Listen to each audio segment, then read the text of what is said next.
န်ကတ်တွေဘန်စာအုပ်တွေပျောက်သွားတဲ့အခါမှာကျွန်တော်တို့ဘန်ရုံးမှာတပ်ပြန်ထုတ်လို့ရလားတော်တော်များမေးကြတယ်တပ်ပြန်ထုတ်လို့ရပါတယ်အဓိကတော့ကျွန်တော်တို့ဘန်ဖွင့်ထားတဲ့ passport visa တက်တန်းရှိနေဖို့လိုပါတယ်ဗျကိုဘန်ဖွင့်ထားတဲ့ passport တွေကကျွန်တော်တို့ visa တက်တန်းရှိနေရဆိုရင်တော့ဘန်ရုံးတွေမှာကိုယ့်ရဲ့ဘန်စာအုပ်ပျောက်သွားတယ်ဘန်ကတ်လည်းပျောက်သွားတယ်အသစ်ပြန်ထုတ်မယ်အသစ်ပြန်လျှောက်တယ်ပြောပြီးတော့မှပြန်ထုတ်လို့ရပါတယ်ဗျနော်အကယ်၍ကျွန်တော်တို့ကိုယ့်ရဲ့နီးစပ်ရာဘန်တွေကမထုတ်ပေးဘူးဆိုရင်တော့နီးစပ်ရာဘန်မရဘူးဆိုရင်တော့ကိုဖွင့်ထားတဲ့ဘန်ရုံးပြန်သွားကြည့်ပါဗျကျွန်တော်တို့တော်တော်များများအနေနဲ့ကအဓိကမရတာဘယ်လိုဟာမျိုးတွေလဲဆိုရင်တော့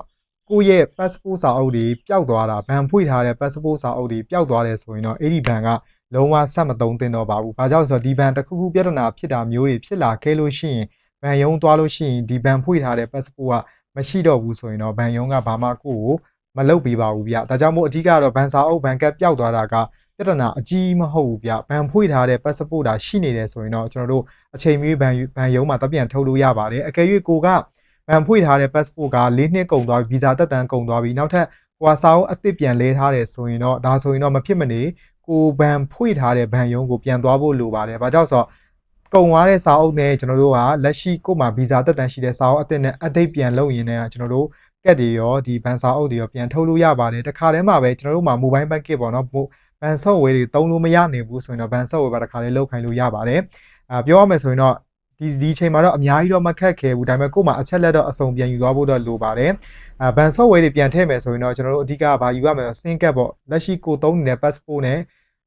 ပြောမယ် SIM card အသစ်သက်ဝယ်ရမှာဖြစ်ပါတယ် SIM card အသစ်သက်ဝယ်တဲ့အခါမှာဆိုရင်တော့ဖုန်းဆိုင်တွေမှာမဝယ်ဘဲနဲ့ SIM card ရုံးထဲမှာတိုက်ရိုက်သက်ဝယ်ပြီးကျွန်တော်တို့ဘိုင်စစ်ပေါ့နော်ကျွန်တော် SIM card ထောက်ခံစာပါတစ်ခါလေးတောင်းရမှာဖြစ်ပါတယ်ဗျဒါဆိုရင်တော့ကျွန်တော်ဘန်ရုံးမှာပြန်ပြီးတော့ဖုန်း software ပြန်ထည့်ရတာလွယ်ပါမယ်ဗျဒီလိုအချက်လက်လေးစုံနေဆိုရင်တော့ဘာမှကျွန်တော်စိုးရိမ်စရာအများကြီးမလိုပါဘူးအဓိကတော့ကျွန်တော်တို့ကိုယ့်ရဲ့ဒီ passport တွေရှိနေဖို့ပဲဖြစ်ပါတယ်ဗျတော်တော်များများကဒီ passport ဘန်စာအုပ်တွေပျောက်သွားတဲ့အခါကျရင်စိုးရိမ်ကြတာပေါ့နော်ဒါတပြန်ထုတ်ရတာလွယ်ပါတယ်လုံးဝမခက်ပါဘူးလို့ပြောချင်ပါတယ်ဗျအဓိကတော့ကိုယ့်ရဲ့ visa တက်တန်းတွေကိုအမြဲတမ်းတက်တန်းတွေအမြဲတမ်းတိုးပေးနေဖို့အတွက်လိုပါတယ်တော်တော်များလည်းကျွန်တော်တို့မေးတယ်ဘန်ဖွင့်ထားပြီးရေရှည်သုံးလို့ရလားဘန်တွေကရေရှည်သုံးလို့ရတယ်ဒါပေမဲ့ကိုယ့်ရဲ့ကင်ထားတဲ့အချက်လက်တွေကအမြဲတမ်းတက်တန်းတွေတိုးပေးနေဖို့လိုတယ်တက်တန်းဆက်နေဖို့လိုပါတယ်ကိုကတက်တန်းတွေကုန်သွားပြီဆိုရင်တော့ကျွန်တော်ထပ်ပြီးတော့ဒီဘန်တွေကတခုခုဖြစ်လို့ရှိရင်ဘန်ယုံသွားရင်ကိုယ့်ကိုဘာမှမလုပ်ပေးပါဘူးဘန်စာအုပ်တွေရှိတာပဲဘန်ကတ်တွေရှိတာပဲပြန်လုပ်ပေးလို့ရလားသူတို့မှာဒီဖွင့်ထားတဲ့ကိုယ့်ရဲ့ထောက်ခံချက်ပေါ့နော်အချက်လက်နိုင်ငံသားဖြစ်တဲ့အချက်လက်တွေမရှိဘူးဆိုရင်ဒါလုံးဝမလုပ်ပေးပါဘူး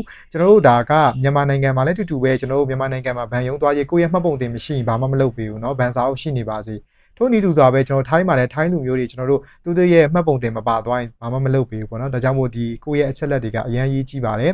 ကျွန်တော်တို့မှာအခုလက်ရှိဘန်ဖွင့်ပေးနေတာဆိုရင်တော့ကုန်ထိုင်ဘန်ပဲရပါသေးတယ်တခြားဘန်တော့မရသေးပါဘူးတကယ်လုံးလုံးမှအရန်ဖွင့်ရခက်တယ်အခက်ခဲဖြစ်တဲ့သူတွေဆိုရင်တော့ကျွန်တော်တို့ပြောမယ်ဆိုရင်တော့ကိုယ့်ရဲ့နီးစပ်ရာဘန်တွေမှာဖွင့်လို့မရဘူးအရန်ခက်တယ်ဆိုရင်ကျွန်တော်တို့မှာတော့ဝန်ဆောင်မှုပေးပါတယ်ကုန်ထိုင်ဘန်တော့ဝန်ဆောင်မှုပေးတယ်တခြားဘန်တော့မရသေးဘူးပေါ့နော်ဘန်ဖွင့်ရှင်နေဆိုရင်တော့ CB မှာအသေးစိတ်မေးမြန်းနိုင်ပါတယ်ဗျ